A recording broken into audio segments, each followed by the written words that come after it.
Welcome back to Eyes on Jesus. This is part 4, and today we're going deeper. We are living in uncertain times.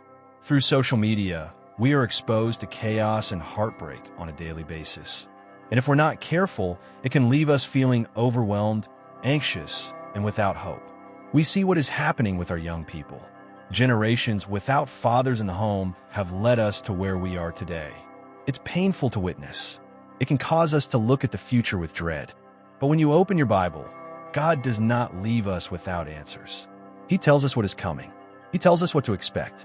It may be difficult to read and to sit with, but difficulty is not the same as despair. We do not need to be afraid. Fear is a tool of the enemy. The devil wants Christians consumed by it, paralyzed by it. But the enemy is nothing compared to the might and majesty of Jesus Christ. Selah. Just sit with that for a moment.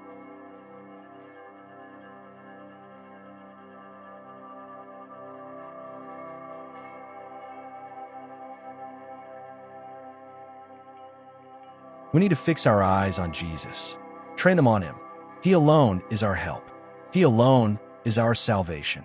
And when we do that, when we truly seek Him, God will guide us. He will show us the way. He will bring the right people into our lives at the right time. This is a season of preparation, mental preparation, physical preparation, emotional preparation, and above all, spiritual preparation. We cannot afford to be idle, and those who remain idle will, sadly, find themselves unprepared for what is ahead. This is the time to sit with your loved ones and make plans. Intentional prayerful plans. Put down the celebrity worship. Put down idolizing your pastor. None of them will save you, and following them blindly will lead you off course. And let us be honest about legalism too. Jesus does not want religion. He wants relationship, a real, personal, daily relationship with you.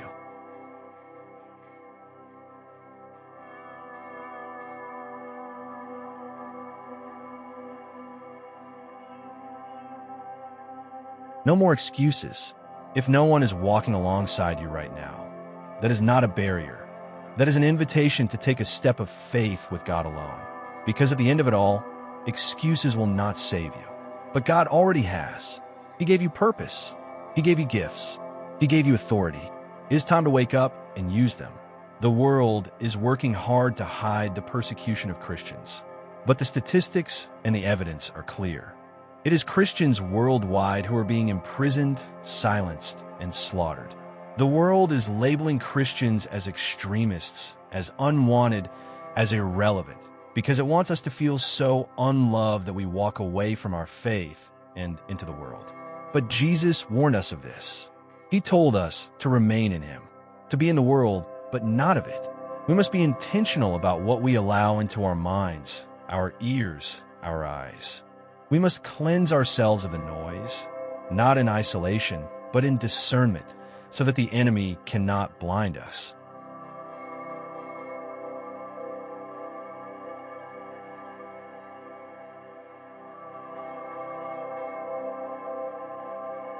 And we must speak honestly about the state of the church.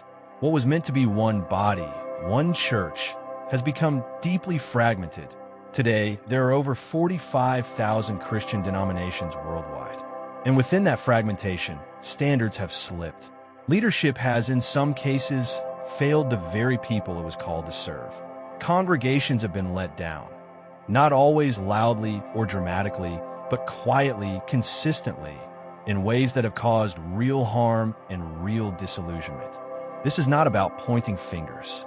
It is about being awake to what is happening so that we are not swept along by it, that we must return to the practice of accountability, of lovingly but boldly naming what is wrong. And we must each wrestle with the question, is it time to leave a corrupted church? Because time is moving.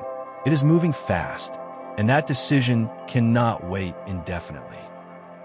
This isn't easy to hear, but the truth rarely is.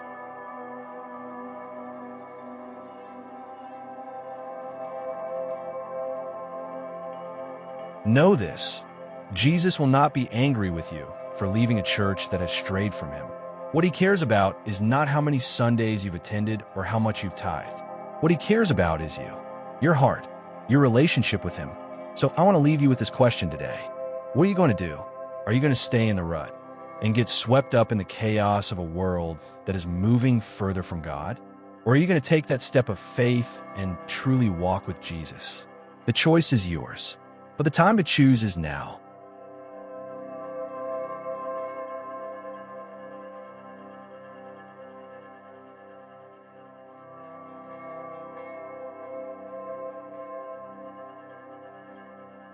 As we come to the end of part 4, I want to encourage you to take some time to sit with what you've heard today.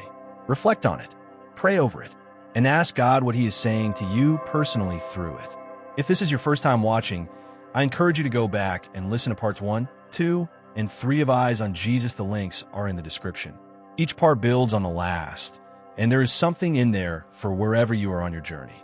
And if this has spoken to you today, share it with someone who needs to hear it. You never know whose life it could touch. Until next time, keep your eyes fixed on Jesus.